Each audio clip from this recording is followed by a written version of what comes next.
The views expressed on our programs are not necessarily those of WVON, Midway Broadcasting Corporation, or our participating sponsors.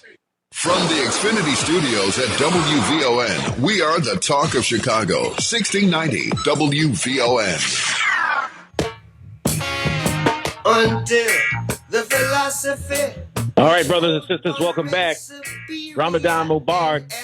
It is time now for Ramadan in the Muslim world. We thank y'all for listening to us on WVON 1690, the talk of Chicago.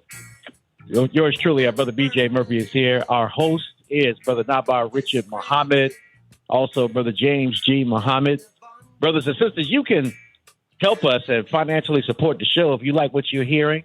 And you've been loving what you're hearing because we're getting a response. Everybody's going to our website, straightwords.com, and taking in some of the content that you may have missed. We got a whole boatload of content, interviews, and things that you would be interested in. And we thank y'all so much. Straight Words on Cash App, $ Straight Words on Cash App, $ Straight Words on Cash App. That's how you can support us. On Zelle, 312-480-9775, 312-480-9775. And on PayPal, it is straightwords, 4 at gmail.com. Support us, brothers and sisters. If you love what you hear, you heard Brother Shahid and all the other brothers, Brother Barney, Brother Art, all these brothers support the show, and we need your support as well. So, Brother Naba'a, Brother James G., let's take it to the next level in the 10 o'clock hour.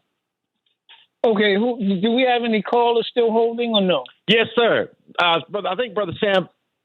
Okay, we got Coleman, JB on the line, Brother Naba'a, Brother James G. Let's bring them on to WVON.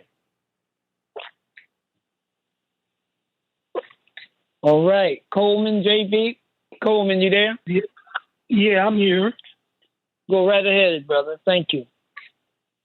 Thank you for picking up. So, my issue is, you say that the Palestinians should be our concern, but I agree with that. But I can't understand why it is we have issues with the Negro family.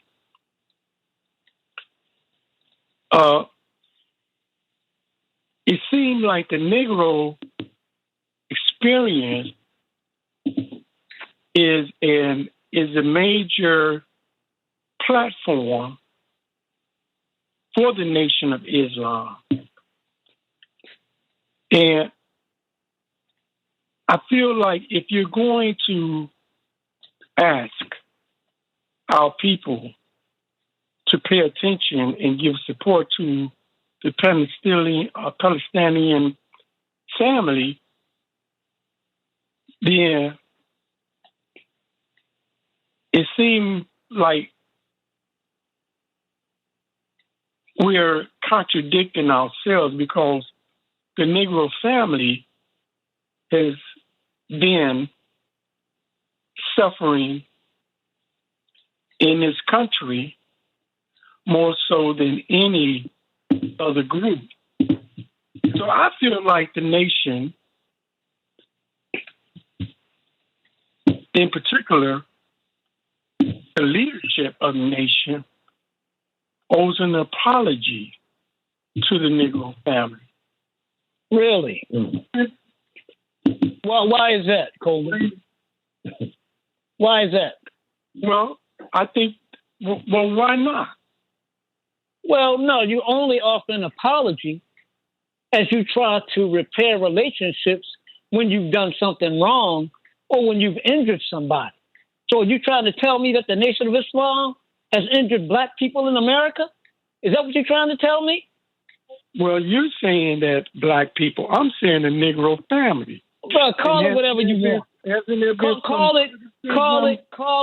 Call it whatever you want. So I'll use your language.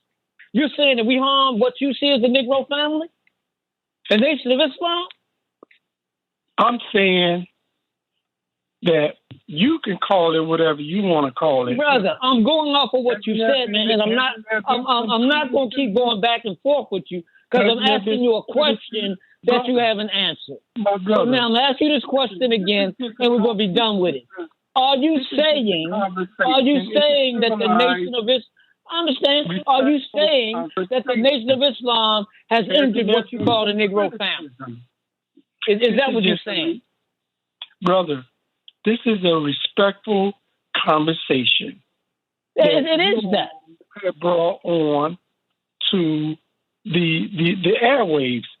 So I'm asking you, has there been any criticism of the Negro family coming from the leadership of the Nation of Islam? Okay, let me go back to what you originally said. I'm going to deal with that, but let me go back to what you originally, the point. You said the Nation of Islam should apologize. My question to you is, apologize for what? I have never heard the Negro family come on the airwaves and criticize the Nation of Islam. But I have heard the leadership of the Nation of Islam criticize the Negro. So I'm asking respectfully on the airwaves. Okay. Okay. I think I got your meaning, brother. Let me say this. This is a respectful conversation, brother. Brother, it's always respectful, even if it's passionate. And it's relevant. That's why I don't. That's why I try not to interrupt. That's why I try not to interrupt for our people. But we cannot call for unity until we have clarification. Clarification of what? Clarification of what? I mean, clarification in terms of why it is that we need to come on the air or use our, microphones to call on one hand for unity, but on the other hand, it's okay to criticize others. So we cannot go back and forth with confusion. Oh, okay. All right, brother. Thank you. I think no, it's definitely no. I got you. But now that you've said your point, I'd like to make mine. Okay. So if you could wrap your point up, so I can answer what you asked me. Yeah, he wrapped it up. Okay, yes, now, part, Brother Coleman, is language. First of all, whether you call it the Negro family, the Black family, the Afro-American family, pick whatever term that you feel best represents our people. You ain't got no stronger defender than the Nation of Islam. You have no stronger purpose than the Nation of Islam. We're the ones in the prison for decades, dealing with those that others don't want to be dealt with. These brothers of the Nation of Islam, they take their Final Call newspaper all over the country and even into all over America, and even where we have believers in other countries. We don't take that to the high and the mighty. We take it to the worst of the people.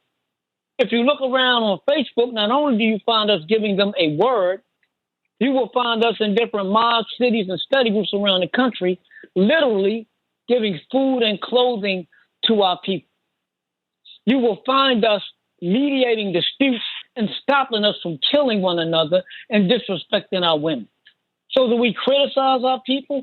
Absolutely. If you're destroying your brother, you need to be criticized and corrected. If you're disrespecting your woman, you need to be criticized and corrected to get you to come out from under the influence and the way of our oppressor.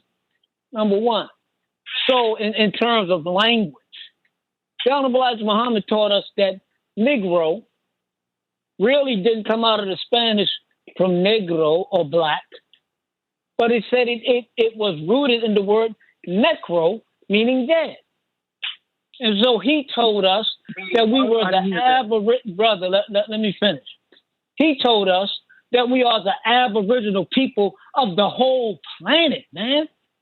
We're not confined to some little space. All 196,940,000 square miles of this planet belongs to the original black man. That's right. Our history didn't start because some Caucasians came and got us a few hundred years ago. We don't take our history from being captives that God ordained as our origin in the world. So again, brother, no stronger voice, nobody more willing to get out there. So we don't owe any apology, especially Minister Farrakhan. I mean, brother, we as Muslims have spent. Let me tell you this, brother Cole. Yes. We as Muslims, let me tell you something. As individuals, have spent. Listen to me carefully. Thousands of dollars, our individual dollars. So that means in the 37 years that Naba'a Muhammad been in the nation, he had spent thousands of his own money trying to raise his people up. In addition to sacrificing his life, his family, and even to some degree his health. So no, you don't have no better friend in the nation, brother. Thank you. Let's go on to the next call. Can I ask a question? No, we got to go to the next caller. Thank you. All right. Let's go to brother JB. JB, you're on WVON. If you want to call too, brothers and sisters, 773-591-1690. 773-591-1690. Do we have Laramie and Jennifer on hold? Not yet, sir. Not yet. Okay, let's keep going then. Okay. And Anita, you stand by too. But JB, go ahead. You're on WVON on StraightWords, brother. Yes, sir. As a teenager, I went to the nation, and I got schooled on world history. Go ahead, brother. They, dye my hair, get all that cream, and trying to be European. And now I realize that my parents made me. We're melanated people. Everybody wants to get melanated people. Goldman Sachs 5 years ago, I think 6 years ago, gave $10 billion grants to black women, 1 million black women. 5 years later, all those 1 million black women who received those grants are married to European men. Okay? We the gift of the world. The sun makes my skin golden, brown. And everybody who's fighting on this planet, they're fighting on melanated ground. The Negro was a tribe. Everybody's fighting. I'm not going to get lured in another man's fight. Our fight is peace. Our fight is peace. Spiritual warfare. God fights our battle. I don't fight no other battles. What's going on outside of us? I went to a Million Man March, captured all the energy from my brothers. So let's not debate what's going wrong with us. Ain't nothing wrong with us. We're doing it right. You know why? Because we're conversating with us. Okay? That's the big part. Staying connected, whether it's with Islam, whatever religion it is, at the end of the day, we wake up black. You know what I mean? Yes, sir. Yes, sir. Absolutely. Thank you, my brother. So be proud of what y'all doing, and let's keep our narrative on black unity, black peace, and teaching our children what we know. Thank you. Brother, thank you very much. Go ahead, Brother James. Yeah, no, I want. Okay, so to the brother that just hung up, I agree with him wholeheartedly. And again, I keep going back to the Million Man March because on that day, everybody came under their own flag. Go ahead, man. All flags there, but everybody was of one mind. So that's the comment that I would add to his commentary. But to the brother Coleman, I think it was just on. I wish he could have been on a minute longer, but I don't know if he's just a troll of the station of this program or whatever. But I would have asked him, because he sounded like he started with saying, okay, yeah, we're saying the Palestinians need our attention. Of course they do. I would have asked him, like, if he agrees with that, does he agree that Israel should change its position toward destroying, innocent men, women, and children? And if he would have said yes, then I would have asked him, well, can we criticize Israel? Because to me, he sounds like he wants to use words in place of anti-Semitism to stifle criticism. Even like you say, when we criticize the so-called Negro community, it's as if, why do you criticize black people are above criticism? Is that what he's saying? As if, as the Anti-Defamation League says, that the Jewish community, some of them are above criticism. So I would like to flesh out where he's coming from, because, sometimes, he may be just the instigation, maybe not. Maybe he's sincere. And if he's sincere, then let's have a critical conversation, because there's some areas where you could be corrected, and maybe there's areas that we could be corrected. But the way he's coming off, to me, I would just say, it doesn't make sense. But because it makes no sense. I would have told him, Brother Naba'a, not only do you, you almost died because of the dope bust. Does that brother dealing dope with a shotgun out there is he above criticism, or being above being dealt with, by men of the FOI to bring peace to our community? So those are the kind of questions I would like for him to answer at some point, and he'll probably call in next week. Yeah. He'll get instructions. Yeah. If he's a troll, he'll get instructions and he'll be back. If he's not, then he'll call back and we can have a conversation where we have dialogue. He going back to huddle up. Yeah, I thank you, Brother James. I think that Coleman this is just my thought, okay? I think that Coleman is part of a group that is trying to very clearly define the descendants. Well, I'll just put it this way, right? Yeah. The descendants of slavery. Yeah. And they want to be very clear. Absolutely. That when they talk, they're not right. And you got some people calling foundational Black Americans and different things, Yeah. But they want to be very clear about what this group is.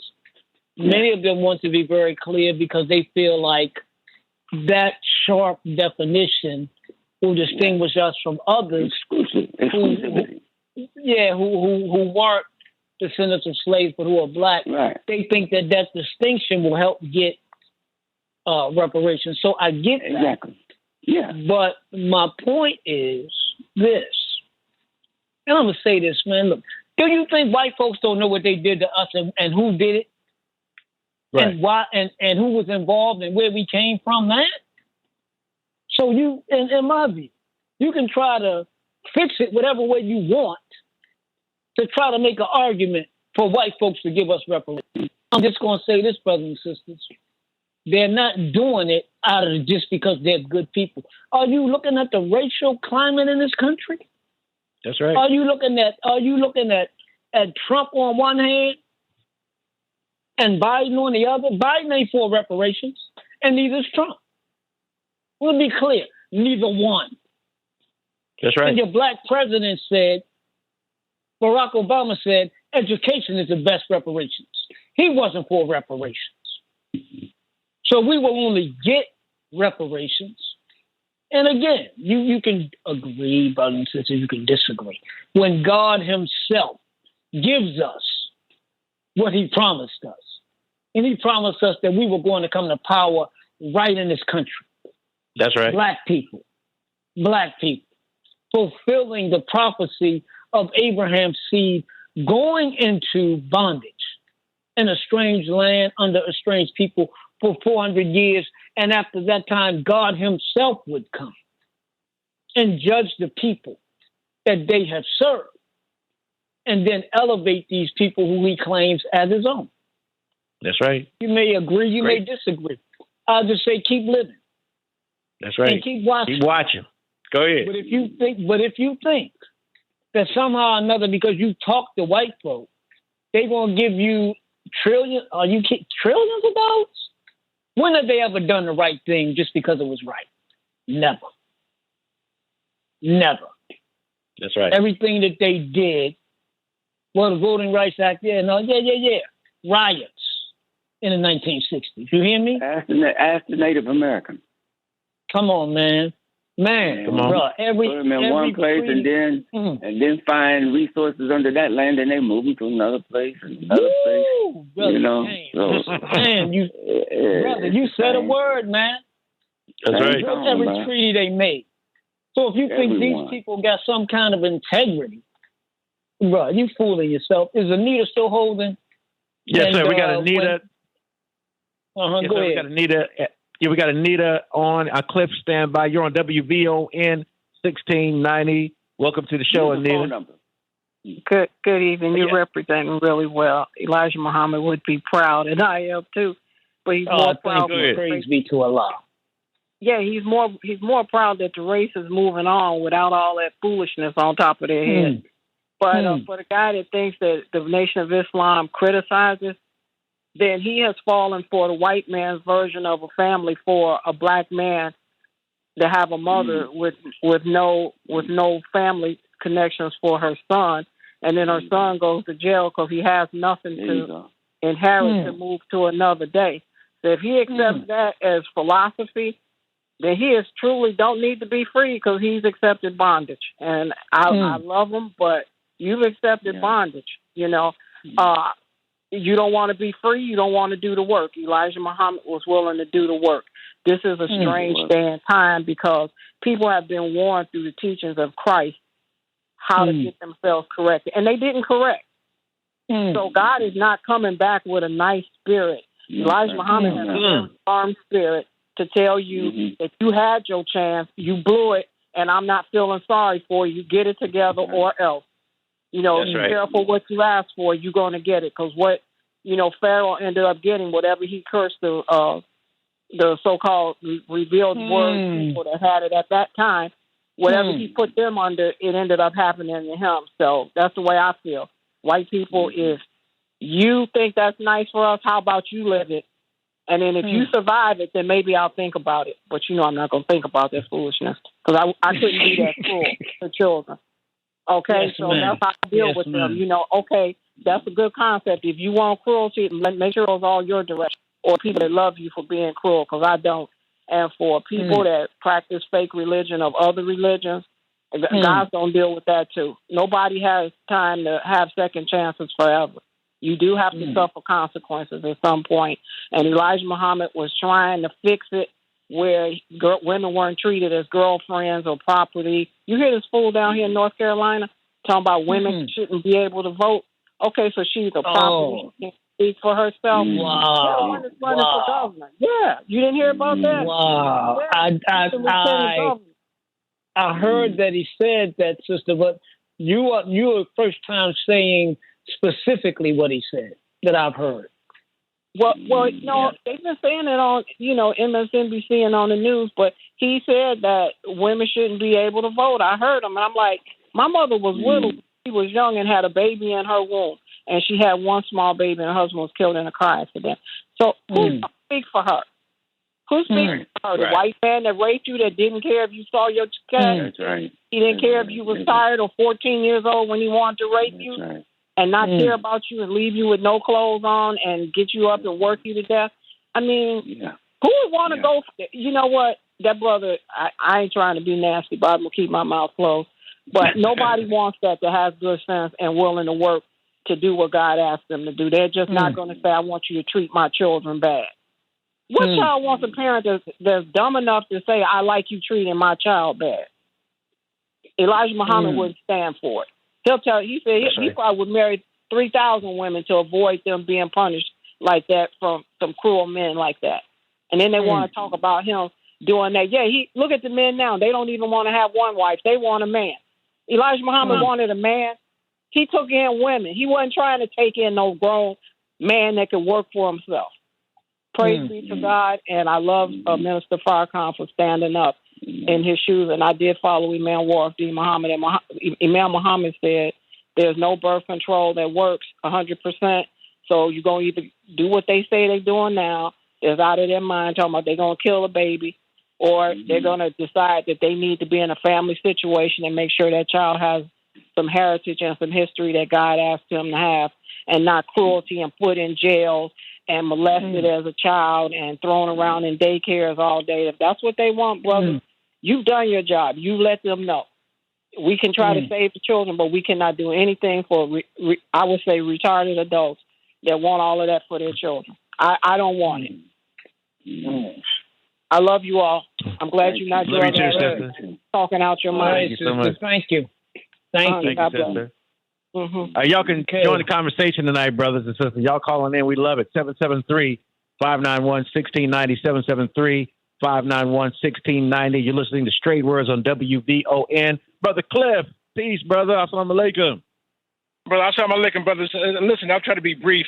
I'm finding myself, I apologize, but I'm seeing right now, man, that the wheat is being sifted. And what I mean by that is that, I am a Christian, believe in Jesus Christ as being divine. However, the cover has been pulled off of white evangelical Christians as it relates to black people. The National Christian Coalition, white Christians, so all that's been lifted in reference to the expulsion of Trump. Okay, and also black folks, had not revealed their loyalty. I don't understand what it is, but the point I'm making, man, is that I feel offended and I feel very protective, even as a Christian, of the Honorable Minister Louis Farrakhan. So when white people, white Christians, white Republicans, whatever, when they speak ill of the minister, I find myself defending him. Likewise, now that I see the diversity in the black community, any Negroes that come after the Honorable Minister Louis Farrakhan, I feel offended and defensive of as well. So with that being said, I don't understand, Brother Coleman. Please, the next time, do this for me. I am a Christian. I want to know his religious beliefs, whether he's a loyal Republican or Democrat, but their brother is out of base and out of touch with the positive and the love for the Honorable Minister Louis. I think the brother probably took too many shots. And I want to ask him that too. Because in this speech, and I'm being dead serious, in this speech coming from Savior's Day, that's the first thing that the Honorable Minister Louis spoke about in terms of the intended genocide towards black people here in America. Started out with the vaccine. And so, to me as a Christian, even when my pastor told me to take the vaccine, I neglected that and only had faith in what the Honorable Minister Louis Farrakhan said about the vaccine, only because he has a history of love for our people. Why would he do anything contrary? So for black people not to trust the Honorable Minister Louis Farrakhan in anything, they are totally out of touch and cannot relate. So please, just to calm my nerves, can you please the next time, Brother Coleman, out of love, ask him his party affiliation and his religion, just so I can get a better understanding of this brother, because I'm offended right now. So please do that for me. Assalamu alaikum, brother. Thanks for taking my time. Walaikum salam. We'll try to do that. Brothers and sisters, if I can say this, right? We pray for Allah's mercy and we fear his chastisement. See, one of the things that the minister said, right? And it really shows his long suffering with things from us. Now, I personally think that enough is enough. That's just me talking. Because when you love somebody, and somebody's giving their life to your people, man.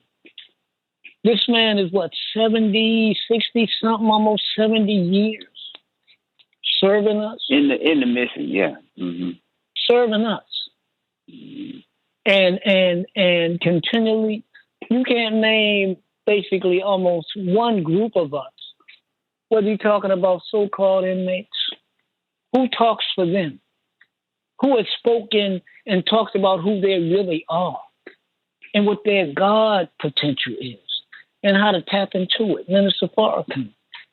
The young brothers out here kind of running wild in the street. Who has talked about them? He just said at our Savior's Day convention a couple of weeks ago in Detroit, don't kill our young men. Bring them to the Nation of Islam and let us teach and train them, where others have already given up on them. Who has been an advocate for the respect, protection, education, elevation of Black women? Minister Farrakhan. Who has gone outside of the U.S. context, looking to make friends for us and connect with friends we already got around the globe? That's Minister Farrakhan, who has sacrificed his family, his life. Yeah. The man has been poisoned. The man is a prostate cancer survivor. The man is 90 years old and he spoke for 3.5 hours, February 25th, 2024, in Detroit, Michigan. So what am I saying about this? My point is this. We hope to be good messengers, right? We hope to bring clarity as best we can. We hope to provide witness bearing to this great light that has impacted our lives. So we are not the judge of our people. We hope that all of them will listen and be awakened on some level. And this is why we always talk about trying to find a path to unity. But Sister Anita, you are right. The minister's ministry is called the final call for a reason. It is because we are at a certain time when that warning will not sound forever. So we are hoping, brothers and sisters, we know that the Elder Black Muhammad has said this country that we're in is going to be destroyed. And he essentially, and the minister talked about this, and talking about America's threat coming from within and not from Black people. And if you're watching, you're seeing it every day, right? So we want Allah's mercy. We fear his chastisement. Our work is to be helpers in a minister's work of resurrection and salvation. That's what we want to do. That's why we often take times with people that you might think we don't even need to talk to them. But I get a little passionate sometimes. But we're trying to argue in the best manner. Argue meaning to put forward a case, to make a case, like a lawyer that goes to court makes an argument, right?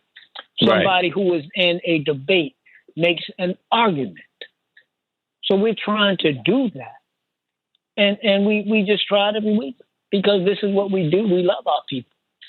We don't want to lose any of them as this country called America unravels and falls. That's right. That's right. Can I All right, add brothers. to that case? Yes, sir. Go ahead. Go ahead, brother. No, you go ahead, man. Oh, I was just. No, go ahead. Please. All right. I just wanted to add to the case that Brother Naba is building. And I would just ask, number one, I feel that every able-bodied Black person who is either working or has income need to send something to the Nation of Islam, every one of us. Why do I say that? Right. Why do I say that? If you look across the landscape of America, every state, if you just look across the landscape and we ask ourselves, well, who are the leading, where are our Black organizations? Where is our power at right now? Who's leading, who's doing this, that, and other? The State of Black America just came back out 2024, and you could have reprinted it from 1974. Same issues, same problems, basically no real solutions, even though we've made progress, one step forward, two steps back, from valiant efforts of our leadership. But if you look across the landscape, the one organization that is standing, that has historically stood, and it's not to take away from any other Black organization that's doing the work, but the one that has stood and has been uncompromising in its stance. When I say uncompromising, meaning that it won't take $1 to sell out Black folk. It won't scratch where it don't itch for Black folk. It gets no support from the American government. It gets none. It's supported entirely by members of the Nation of Islam and those who support the work. So I would say that one organization is the Nation of Islam, who nobody can say that is not standing up for black people. So with that being said, why not get behind the nation? Even if you don't want to be a member, support it so that it can fight harder for you and those who are involved in the nation and in the struggle in the way that the nation is struggling to bring freedom, justice, and liberation. Then support that and continue to do the work that you do, but don't be an obstacle in the way of what the nation is trying to do, as a caller or so ago seems to be trying to do. So that is my appeal. If you're working under the sound of my voice, if you got money that you can spare, send it to the Nation of Islam so we can put it to work. You can look at our program on the back page of every issue of the Final Call. So I'll end with that. But the other thing is that if you like what you're hearing, Brother the BJ has a message about how you can support this little voice that's trying to do something for our people. Brother BJ, man, what is that? Hey, brother, man, you set it up so pretty, brother. Praise be to Allah. Brothers and sisters, wow. After my brother said that, all you got to do is just pick your phone up and go to your Cash App right now. We would love to receive a donation from you tonight. This is some great teaching and words, and we dialoguing with the community. Black, strong, unapologetically pro-Farrakhan. That's what this show is all about. We make no apologies for that. Support us, brothers and sisters, if you love what you hear. And $StraightWords on Cash App, $StraightWords on Cash App, on Zelle, 312-480-9775, 312-480-9775, and on PayPal, it's straightwords, 4, @gmail.com. We got a couple of callers holding on, brothers. We got Rebecca holding on. We're going to go to Kufi first on WVON. You're on with Straight Words, brother. Peace, brother. How you doing tonight? I'm good. I'm blessed. Thank you. Yes, my mother told me to represent our family. I'm Cherokee Indian. Andrew Jackson, executive order, removed the black Indians out of southern property, Mississippi, Alabama, Florida, Georgia, North Carolina, Arkansas, and told us to leave. Okay. We are so-called the native or aboriginals.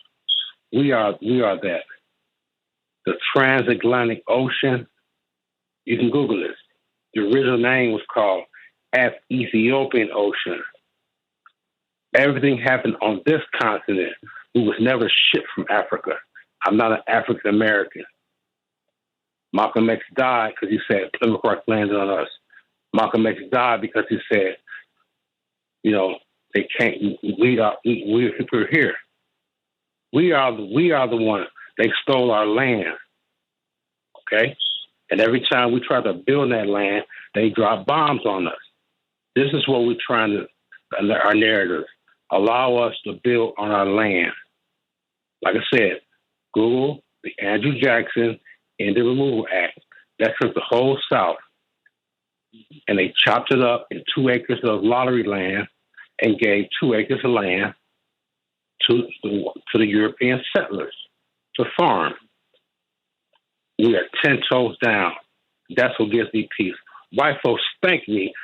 I was like, why? Man, we should have a land of y'all. We know y'all ain't no African. We know y'all the Aborigines are here. I said, well, you inherited land. I'm not pointing fingers at you. It's what happened in 1830. Andrew Jackson. And they always want to move us around, replace us. This is our land on this continent.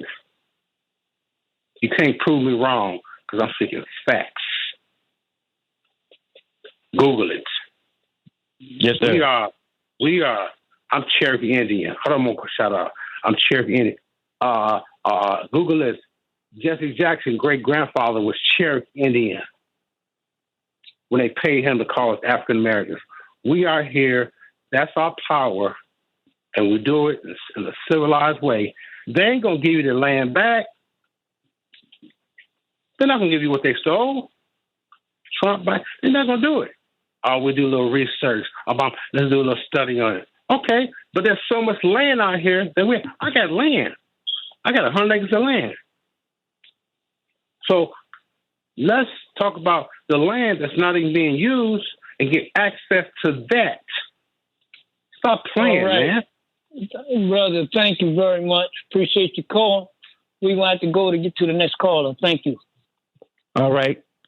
Assalamu alaikum, Sister Rebecca. You on WVON, Straight Words. Hi, hello. I wanted to know, you guys had a segment about a young man that had been castrated. I wanted to know his name and the way to get in touch with his family and maybe send some type of help their way. But I also wanted to make a comment on that man, Robinson, that just one lieutenant governor said that he wanted to go back to the time when women couldn't vote. We were emancipated in, 64, December of 1865. And the black man was granted his ability to vote until 1870. It's really like 1869, 1870. My understanding is the reason why he made that statement is Candace Owens asked him, would he want to go back to a time in which black men were, or should I say, black people were hanging, or would you go back to a point where we were able, or women were not able to vote? That's how that question was framed. They kind of took it out of context, and he was trying to show the Republican Party was more about making solutions, unlike today's Republican Party. So he was trying to make just a statement there. But I really wanted to get that guy's name. I was just giving you the context of what happened with that. I don't agree with him either way. Yeah, thank you, sister, for calling. Let me give you one. Let me say this. The sister's name, okay, is Marsha McIntyre, McIntyre, Lowe, Lowe, okay? Marsha McIntyre Lowe. You should be able to get her on Facebook and also Instagram and TikTok without the dash, okay? Now, you can take my number, 312-480-9775, because they've got an event coming up, I believe. Hold on one second. They got an event coming up. I can't find it. But the other thing you can do, if you go to finalcall.com, and if you do a search for Marsha McIntyre Lowe, then you will get an article that gives, background about her story and the story of her son. Her son's name is Cameron. Okay. Cameron McIntyre. Cameron. And he is at Reception and Medical Center. This is a state prison and hospital for men in Lake Butler, Florida, okay? But if you go to Final Call, you can get it. You have any problems finding out, she gave us if you have any problems kind of finding out or reaching her, please reach out to me, and we'll find a way to connect you by God's grace, okay? Okay, 480-9775. Yes, ma'am. 312. Okay. Yes, I know that. Okay, thank you, dear. All right, thank you so much. Thank you, Rebecca. All right, we got Brother Lee. Brother Lee, you're on WVON 1690. Straight Words. Go right ahead, Brother Lee. Assalamu alaikum, brothers. Let me say this, brothers. I really enjoyed this program, and I hope that it takes on the type of national import that it needs to take on. I remember calling a few weeks ago and asked about you all's participation in the National Black Association of Black Journalists when they come in July. By that time, when they get here, you all are going to be very high on the radar in terms of a must program that does some of the distinguished journalists on the black hand side that's coming to this town. They're going to want to get with you all, and I hope that the final call is still planning, to do something special during that week of that conference. But I didn't call about that. I called to say this right here, brothers, that when brothers and sisters call about reparations, they need to know that the Nation of Islam, from the records of history, has shown that they have kept what was the number one issue on the reparations agenda going all the way back to 1865 or whatever, when General Sherman asked the distinguished black citizens, what is it that they wanted in reparations? And there was a number of preachers. In fact, the majority of that delegation was a number of preachers. He said, what is it that we can give you all in terms of reparations? And all the preachers agreed, my brothers. They said, we want land. We want land. And he gave them something like about over 400,000 acres of land, which they eventually took back. But I want to say that at the advent of Callie House, who actually went to jail fighting for her land, the Nation of Islam has stayed true to what's on the top of the agenda of reparations, and that is we want land. Ever since the inception of the nation, they have always made that a high priority agenda. We want our land, the land that not only that they said that was owed to us, but the land that they stole from us. My brothers, the Nation of Islam, to this day, as an organization, as international organization here in America, they still own land. Wherever the nation plants its flag, if you would, or puts up a temple, or and have people mobilizing and coming on a regular and weekly basis, they own that land. Land is at the top of reparations. All of these ancillary issues that go with reparations, such as education and crime and various social issues. Of course, yes, we have to deal with that, but the nation has been steadfast for many, many years, almost well over 100 years now, being steadfast, asking for land. And when the brother made this point that whether it's Trump or whether it's Biden, what we are asking for when we say reparations, particularly coming from that record of history, we are talking about land redistribution. When the federal management agency has over 660 million acres of land that the federal government has, we're talking about a redistribution of land. We are landless people. If we take the Nation of Islam out of the picture in terms of the land that they own, we are landless people. We own less than 1% of all the land in this country. And even when the nation proposed to buy land, particularly in their farms in Georgia, when they wanted to buy land and they were buying land, the nation really made some very, very positive moves, not only just to talk that message, but to be about that message, about farming and owning lands of agriculture, land and what have you. When they came up with the money, cash money, the white folks said, oh no, we got to quit selling this land to them, But my point again is that these people that talk about reparations, they have juggled the agenda of reparations and put all type of other issues on top. The issue of land has always been at the top of the agenda, to the point where the Honorable Elijah Muhammad, he even taught Dr. King what the real question was, because one of his major concerns when he turned to the economic justice in this country, he talked about black folks got to own some land in this country, and the nation has always put that at the top of the agenda.